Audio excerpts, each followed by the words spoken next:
Okay, so now you have a pretty decent idea of what manifestation is, which is super important.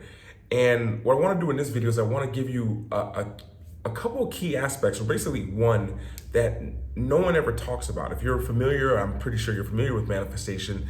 There's certain parts of manifestation that get that are kind of common beliefs about, but you need to believe this, you need to see it, you need to, all these things. But I want to show an opposite side of it that I don't ever hear anyone talk about, but I feel like it's been the key. And that is the opposite end of the spectrum. So if you look at life, and this is true for manifestation, but it's true of how you feel, happy and sad, any kind of thing where there's a yin and a yang. Things expand like this. As one side expands, the easiest way that I can explain it, well, let me explain it, then I'll come up with an analogy. Basically, if you're manifesting something, and let's say I want to manifest a tea, for example. This is like a little tea here in Bali. I want to manifest a tea, and I need to see it, I need to feel it, I need to know what this is. But what limits how far I can go and hope that it comes here is limited by how much that I can deal with disappointment. This is one of the keys that I think a lot of us struggle with, including myself at certain times, is we need to be able to master disappointment. We can all master having tea here. We can all master seeing it, drinking it, what it looks like, what it's gonna feel like, how we're gonna feel after we have it. But if we can't deal with the disappointment of not having it, meaning the attachment to it, meaning surrendering to maybe it doesn't happen, maybe understanding something better will happen, then having it here will be always limited. One of the best examples I like to use is a question. Someone posed a question and, they just said, like, Luke, I feel like I just have a light at the end of the tunnel, like a train's gonna hit me any moment. And I said, that train is what you're manifesting. Think about it. You're going down a dark tunnel, you see a light coming towards you. It's a train. What are you gonna do? How are you gonna walk? What are the thoughts that are gonna come through your mind? Are you gonna enjoy the walk while you're going there? Are you gonna start thinking about other people, how you can help them? What are your thoughts gonna be if you think you're going down a tunnel with a train coming down it? Your actions is what's gonna dictate what it is that's coming towards you. And it's a really powerful concept, because what if I told you that light at the end of the tunnel was a light, and on the other side it was a beautiful field and a wonderful pool, and they have a cold drink waiting for you, and beautiful humans there to welcome you?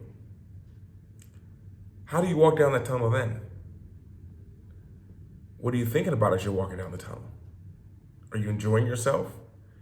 Are you running down the tunnel like, guys, come on? Are you worried about other people? Because you're determining in every moment what's at the end of that tunnel.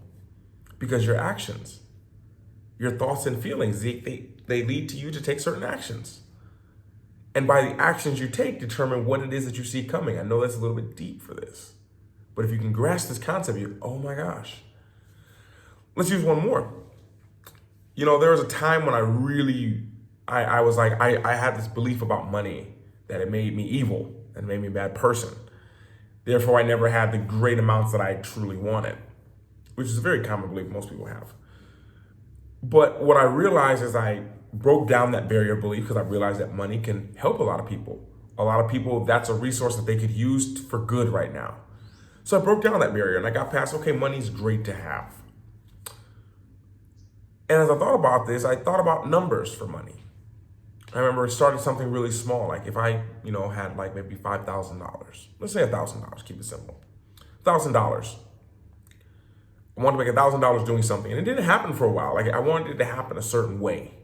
If it didn't happen that way, it didn't make me happy. I wanted to make $1,000 from people buying my programs. That's what I wanted. Or I wanted to make $1,000 from just YouTube ads. And I limited myself up here. And it was like, when I started to think that, I was like, wow, because I can't deal with making that $1,000 in a different way, it wasn't coming in a different way. And it wasn't meant to come the way that I wanted it to come in that moment.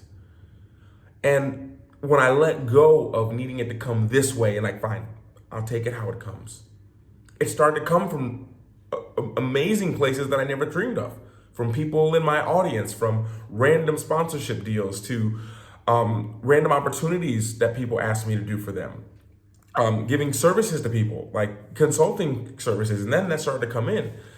And I was like, when I let go, because if it didn't come the way I wanted it to, I'd have been disappointed.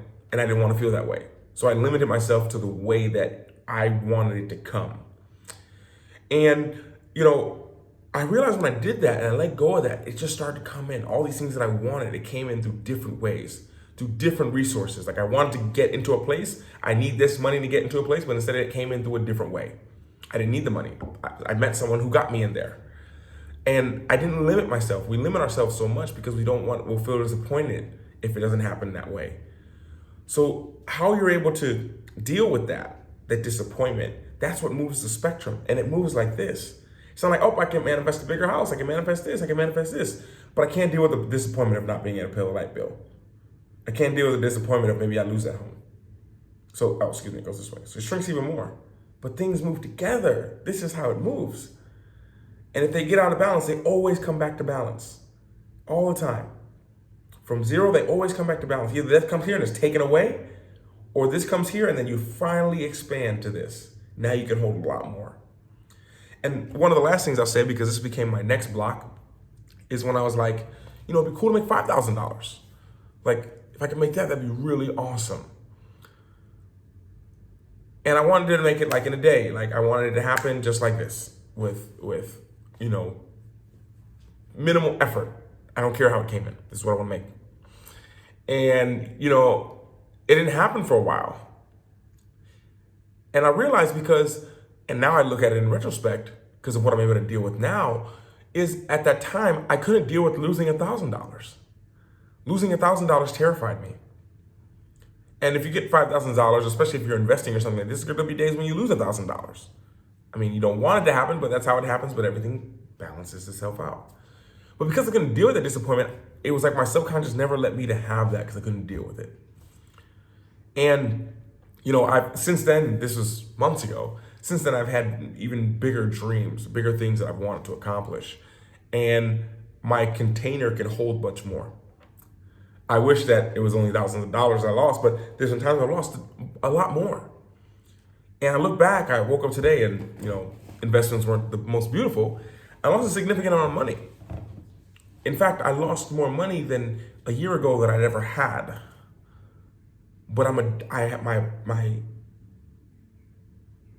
my barriers are so much bigger. My scale is so much bigger now. Seeing that being lost like more than I made in 5 or 6 months in 2020, seeing that be gone doesn't really hit me anymore. So therefore, I'm able to have the capacity to make more now. Because you don't want $1 million if you can't deal with $1 million problems. If you can't tell people no, then if I give you $1 million today, it's gonna be gone soon. If you're an overgiver and I give you money and I think that's great giving, you can lose it like this. And I guess if you're giving it, that's a bad example, because if you're giving it, it actually amplifies what you have and you get more of it. What you appreciates. But I hope you can understand this concept of it. This is one of the biggest unspoken things when it comes to manifestation, is that you understand that you need to be able to deal with disappointment. When you can master what it feels like to lose something, you open up the gateways to receive it. And when you master being able to get your hopes up and give 100% of your energy for something that you love and you believe in, and you run to that light at the end of the tunnel with no attachments, you realize 9 out of 10 times it's something that you never even imagined. And we'll get into it a little bit later, but there's secret beliefs you can have that really hack that. Meaning, if it's not the light at the end of the tunnel, then it's something better. If it is a train, then maybe it's gonna stop, I'm gonna jump on it. But either way, the actions that I'm taking leading up to it dictates what it is. And that's something that I hear about manifestation that I only hear it from me. So go with this, learn to deal with disappointment, and watch the things you manifest happen for you.